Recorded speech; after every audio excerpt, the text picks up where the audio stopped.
Know the difference between living water and dead water? Maybe two or three of us know. If you're familiar with the story when Jesus went into Samaria, remember the woman at the well? And Jesus went there and he was thirsty. He had nothing to lower the water in the well, Jacob's well, with. He didn't have a bucket. And a Samaritan woman was there. He said, would you get some water for me? And she was stunned that a Jew would talk to her, let alone a Jewish rabbi. My goodness. And she asked Jesus, why would you, a Jew, ask me for water? I mean, my goodness. And Jesus said, let me tell you something. He said, if you knew who I was, and by the way, he'd already told her about herself. He told her that, hey, you've been married 5 times and you're living to it with a woman who's not your wife. Sounds kind of modern, doesn't it? The woman at the well, she's kind of a modern woman, And she said, you're a prophet. And he said, if you knew who you were talking to, you'd ask me to give you living water, not stale water out of an old well, but living water. And you drink living water and you'll never be thirsty again.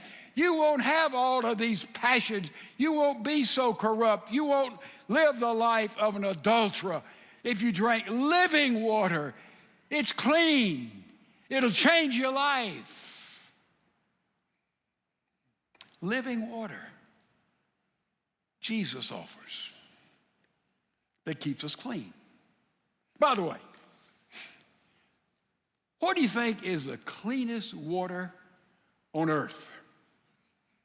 If you have kept up with science, you know that it is water that may be 5,000 or more years old, that's in the Arctic Circle somewhere, way down at the bottom, and that what ice has been protected there and was frozen there before the 1950s or before the industrial age, when all the pollutants came, and they date things by whether they're clean or not. And that water buried at the ice cap on both ends of the earth, 5,000 or plus years old, that water is the cleanest, purest water that you can find on the earth.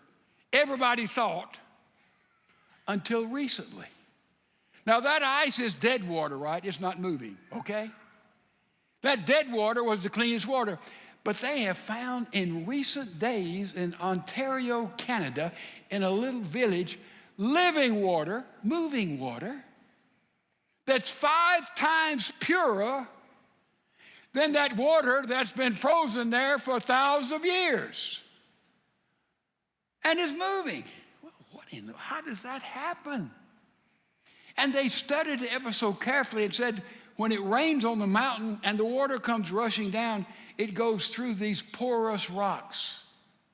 That's the first part of cleansing. And then it goes down before it gets to the aquifer. It goes through this mud, and the mud takes out all the oxides, the aluminum oxides, the magnesium oxide, and it goes through that, and the mud becomes a protective thing. And then it flows down through roots, wood, all through underground there. And finally, when the water comes out of the ground as a spring, gushing up or bubbling up here, it is the purest water on the face of this earth.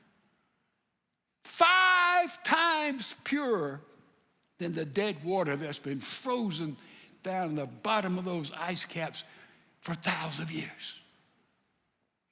They couldn't figure it out until they saw it was the rock filtered. It was the mud that was taken away. And finally, they moved down and they saw it was the wood that did the cleansing. I read that in National Geographic and I said, man, that's it. Jesus Christ is the living water, and he takes us to the rock. Christ is the rock.